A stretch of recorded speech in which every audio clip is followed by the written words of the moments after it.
Hello everyone and welcome to my channel Learn Wise. और आज के इस वीडियो में हम कंटिन्यू करेंगे about the salient features of the Indian constitution. इससे पहले जो मैंने वीडियो बनाया था उसमें मैंने कवर किया था about the parliamentary sovereignty and the judicial supremacy, about the integrated and independent judiciary and lastly about the fundamental right. तो अगर आपने वो वीडियो नहीं देखा है तो पहले जरूर उस वीडियो को देख लीजिएगा, जिसका लिंक मैं आई बटन में प्रोवाइड कर दूंगा। तो चलिए कंटिन्यू करते हैं आज का वीडियो। तो आज का जो हमारा पहला टॉपिक है जिसमें हम पढ़ेंगे about the directive principles of state policy के बारे में। Directive principle of state policy जो है इसको हमारे कॉन्स्टिट्यूशन में इंक्लूड किया गया है for promoting the ideals of social and economic democracy, सामाजिक और आर्थिक समानता।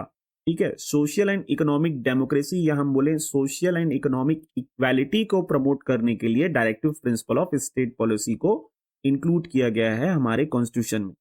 हमारे कॉन्स्टिट्यूशन का जो पार्ट 4 है, ठीक है, पार्ट 4 में directive principle of state policy को इंक्लूड किया गया है। ठीक है, जैसे कि मैंने लास्ट वीडियो में आपको पढ़ाया था कि जो फंडामेंटल राइट्स है, fundamental rights are meant for promoting political democracy. लेकिन अगर हम सोशल एंड इकोनॉमिक डेमोक्रेसी की अगर बात करें तो ये किससे प्रमोट होता है? ये प्रमोट होता है directive principle of state policy से। तो जो हमारा directive principle of state policy है ये हमारे कंट्री में एक वेलफेयर स्टेट, वेलफेयर स्टेट का मतलब ये होता है एक कल्याणकारी राज्य व्यवस्था की स्थापना करना।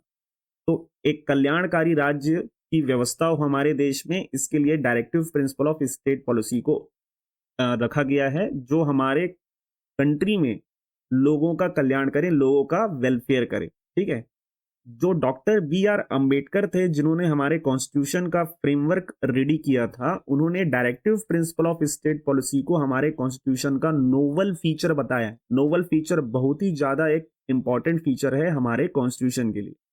Directive principle of state policy जो है ये नॉन जस्टिशिएबल इन नेचर है। नॉन जस्टिशिएबल का मतलब इसके एनफोर्समेंट के लिए कोई कोर्ट नहीं जा सकता है डायरेक्टली। ठीक है, लेकिन जो हमारे फंडामेंटल राइट्स हैं, फंडामेंटल राइट्स आर जस्टिशिएबल, मतलब अगर फंडामेंटल राइट्स का अगर वायलेशन होता है तो कोई उसके एनफोर्समेंट के लिए हाई कोर्ट या सुप्रीम कोर्ट जा सकता है।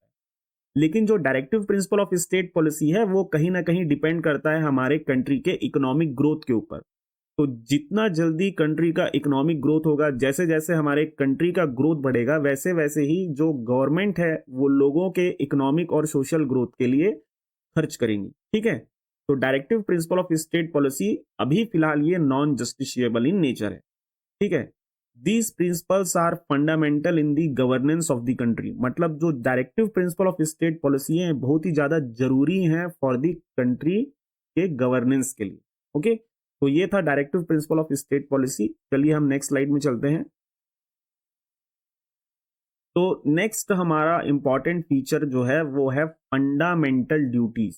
ठीक है, फंडामेंटल राइट्स तो दिए गए हैं किनको? सिटीजन्स को, लेकिन सिटीजन्स की भी कुछ रिस्पॉन्सिबिलिटी होती है कंट्री के लिए, उसको बोलते हैं फंडामेंटल ड्यूटीज।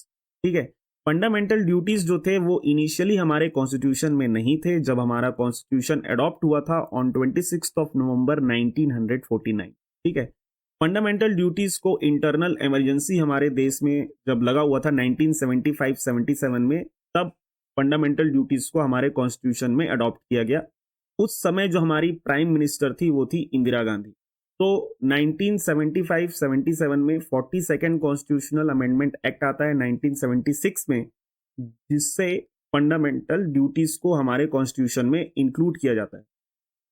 फंडामेंटल ड्यूटीज का जो इंक्लूजन हुआ था it was based on the basis of the recommendation of Sardar Swaran Singh committee. सरदार स्वर्ण सिंह जो थे इनके अंडर एक कमेटी बनी थी और जिन्होंने सजेस्ट किया था कि किन किन फंडामेंटल ड्यूटीज को हमारे कॉन्स्टिट्यूशन में ऐड करना चाहिए। ठीक है, तो इनिशियली जब फंडामेंटल ड्यूटीज को ऐड किया गया था तो उस समय हमारे कॉन्स्टिट्यूशन में 10 फंडामेंटल ड्यूटीज थी। ठीक, फिर उसके बाद 86th कॉन्स्टिट्यूशनल अमेंडमेंट एक्ट होता है 2002 में, जिससे एक और फंडामेंटल ड्यूटीज को 10 फंडामेंटल ड्यूटीज के साथ ऐड किया जाता है। तो टोटल अभी हमारे कॉन्स्टिट्यूशन में 11 फंडामेंटल ड्यूटीज जो हैं वो प्रेजेंट हैं। फंडामेंटल ड्यूटीज को कॉन्स्टिट्यूशन का जो पार्ट 4A है उसमें रखा गया है। पार्ट 4A में सिर्फ एक ही आर्टिकल है, आर्टिकल 51A, जिसमें हमारे कॉन्स्टिट्यूशन के फंडामेंटल ड्यूटीज को रखा गया है।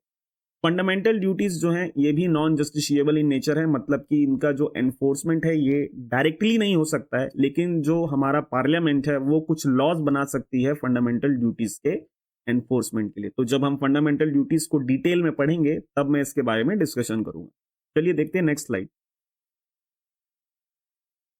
नेक्स्ट स्लाइड है हमारा that Indian constitution provides for a secular state and universal adult franchise. तो सेक्युलर स्टेट का मतलब क्या होता है? सेक्युलर स्टेट का मतलब एक ऐसा स्टेट, एक ऐसा गवर्नमेंट जो किसी एक पर्टिकुलर रिलीजन को ऑफिशियल रिलीजन नहीं बोलता। जैसे कि फॉर एग्जांपल अगर हम इंडिया के कुछ पड़ोसी देशों की बात करें, जैसे for example Pakistan, Pakistan state का जो ऑफिशियल रिलीजन है वो है इस्लाम। श्रीलंका, श्रीलंका का जो ऑफिशियल रिलीजन है वो है सिन्हलीज। लेकिन हमारा, सॉरी सिन्हलीज नहीं, बुद्धिज्म, ठीक है। लेकिन जो हमारा कंट्री है इंडिया, इसका कोई ऑफिशियल रिलीजन नहीं है, ठीक है, क्योंकि हमारा एक जो कंट्री है वो एक मल्टी रिलीजियस कंट्री है जिसमें अलग अलग रिलीजन के लोग रहते हैं। और हमारा जो कॉन्स्टिट्यूशन है एक सेक्युलर स्टेट प्रोवाइड करता है जिसमें सारे रिलीजन्स को इक्वल रिस्पेक्ट और इक्वल प्रोटेक्शन दिया जाता है, ठीक है। हमारे कंट्री में ब्रिटिशर्स के टाइम में एक लॉ पास हुआ था जो मैंने आपको पढ़ाया है, that is the Indian council act of 1909। तो अगर आपने वो वीडियो नहीं देखा है तो उसका भी लिंक मैं आई बटन में प्रोवाइड कर दूंगा, तो आप जाके देख लीजिएगा। इंडियन काउंसिल एक्ट 1909 प्रोवाइड करता था सिस्टम ऑफ कम्युनल रिप्रेजेंटेशन। इसका मतलब ये होता है कि कुछ जो सीट्स है लेजिस्लेचर की उनको रिजर्व किया गया फॉर ए पर्टिकुलर रिलीजन। लेकिन जब हमारा कंट्री इंडिपेंडेंट हुआ तो हमारे कॉन्स्टिट्यूशन में कम्युनल रिप्रेजेंटेशन को नहीं रखा गया, मतलब कि जो हमारा लेजिस्लेचर है उसमें रिलीजन के अकॉर्डिंग सीट्स का रिजर्वेशन नहीं है। तो ये सारे प्रोविजन थे अबाउट दी सेक्युलर स्टेट। अब यूनिवर्सल एडल्ट फ्रेंचाइज का क्या मतलब है? यूनिवर्सल एडल्ट फ्रेंचाइज का ये मतलब है कि जो भी सिटीजन हमारे कंट्री में 18 ईयर्स या फिर उससे ज्यादा के एज के हैं उनको राइट टू वोट दिया गया है। वो वोटिंग कर सकते हैं और किसी भी प्रकार का कोई डिस्क्रिमिनेशन नहीं होगा in the case of voting if the citizen is 18 years and above on the basis of caste, race, religion, gender, literacy, wealth and so on. Everybody is entitled to vote who is of 18 years of age and above, ठीक है। तो ये जो 18 years का जो provision है ये constitution के एडॉप्शन के टाइम नहीं था।